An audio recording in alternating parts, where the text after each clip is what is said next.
Hi everyone, welcome back to Storytime Recaps. In this video, I'm going to recap one of the film from 2015, Intruders. Without any further, let's get started.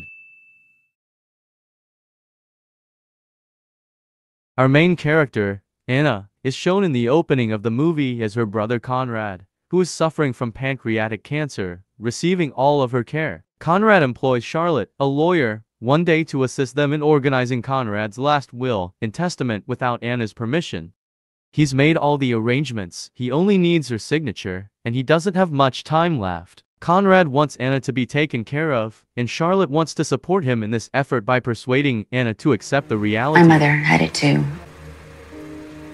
However, Anna declines to sign them. Following the lawyer's departure, we witness Anna and Conrad sharing a hug. In his parting words, he tells Anna that she is strong now and cannot remain imprisoned forever. He also advises Anna to leave and become a part of society, and that she should forgive their father for his past actions. But the stubborn Anna rushes out of the room, refusing to even entertain the possibility of forgiving her father.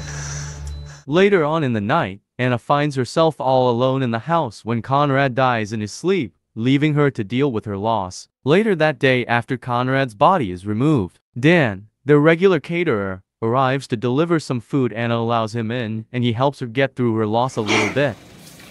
Dan tells Anna that he wants to leave this town, but doesn't have enough money, so she gives him a bag of cash. Now that her brother is gone, Anna says she has more money than she knows what to do with. Dan kindly turns down this offer.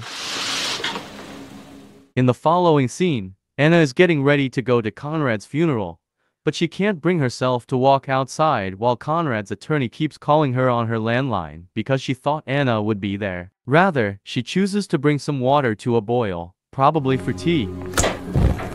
Shortly after, three menacing-looking men drive up to her driveway. Frightened, Anna ducks beneath the kitchen table, but the men storm into her home and start searching every room for anything. The men's attention is drawn when the stove's kettle whistles as the water boils.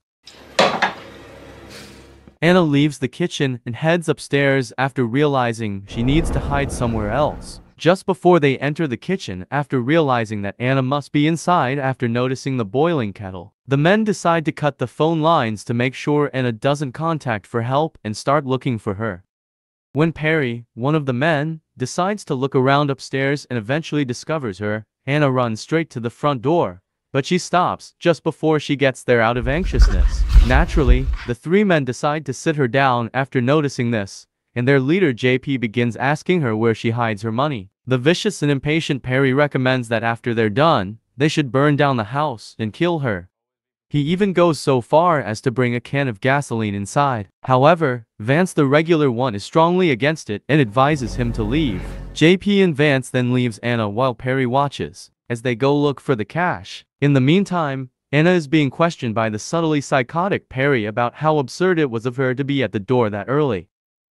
Since her father passed away 10 years ago, Anna has not left her house due to agoraphobia, a fear of the outside world. Perry, who is aware of this, chooses to act rudely and drags Anna to the front porch, which makes Anna lose her mind. That's not so bad. As JP interrupts and gets hold of Anna, she unexpectedly urinates over herself. When JP tries to ask Anna where the money is, she is obviously experiencing a mental breakdown and is unable to communicate. They bring her back inside, and because Perry is such a jackass, JP asks his brother Vance to keep an eye on Anna this time. Anna is asked to change when Vance hands her a fresh pair of sweatpants, but she refuses to move. While this is going on, JP and Vance discover many doors in the basement, one of which is handle-less. But instead of changing, Anna attempts talking to Vance and informing him that he's different from the other two intruders. Vance becomes enraged by this and approaches her, telling her that they wouldn't leave her and that the entire project was his. Dan, the caterer, bursts in at that precise time and drags Vance away. But amazingly, Vance yells out Dan's name, showing they obviously know each other. This surprises Anna, who flees the room to hide. JP and Perry notice the disturbance and gather in that room where they learn that Vance has lost Anna. Perry and Vance then start to search for Anna. While JP restrains Dan in the living room, impatient Perry removes Anna's parakeet and makes death threats to catch Anna's attention. Perry kills the poor little bird, though, when Anna does not emerge from hiding. Before joining up with JP and Dan in the living area, Anna flees into the bathroom and hides there. Vance finds her there. She becomes frightened and unintentionally stabs him in the throat, killing him. Perry and JP, who believed Vance could handle the woman, watch as Anna pulls Vance's lifeless body to the basement. When they find a dead Vance in the basement, they rush downstairs and realize they were mistaken. They encounter Anna, who successfully makes her way back upstairs by escaping through a door and disappearing from view. She activates the underground stairs by pulling a mysterious lever that disappears into the walls. Realizing that the roles have now reversed and confining the intruders in the basement, Anna approaches the restrained Dan and takes a seat next to him. I got worried. She becomes enraged that they attempted to rob her during Conrad's burial and demands an explanation from him. Dan discloses that he is friends with Vance, but not the other man. It seems that he informed Vance about Anna's recent separation and her generous offer, but he had no idea that Vance would attempt to rob Anna. When Anna finds out, she becomes furious and violently fractures Dan's finger before dragging him to the basement door and telling him that everything would have been different if he had simply taken the money and done that. I'm not doing that. Immediately after, Anna relocates to a room where she can keep an eye on Dan and the intruders and monitor the basement. Dan's dislocated kneecap is discovered in the basement, where one of the guys assists in realigning it. Afterwards, Anna opens the basement door and informs them that a first aid is in the adjacent room. An angry Perry breaks Dan's leg, but JP attempts to be polite, walking into what appears to be a child's room before the door closes behind him. This is because everything in the basement is controlled by a unique controller that Anna owns. Perry, determined not to stay in this place, begins pounding on a door until he breaks through. He discovers a room with a rope in it and an empty hallway. He also finds that JP's room and this room are directly next to each other. Suddenly, the hallway lights go out, raising questions. As Perry returns to the hallway, the lights come back on. Peering inside, he sees a set of steps leading upwards and a hole in the wall. But just as he turns to tell JP about it, Anna comes up behind him and gives him a hammer blow to the head. They fight, and after pinning her down and starting to choke her, he bleeds out before he can kill Anna because of his just sustained head wound.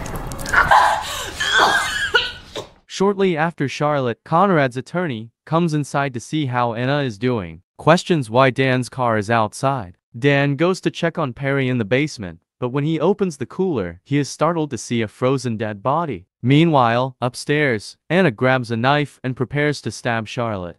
What to do?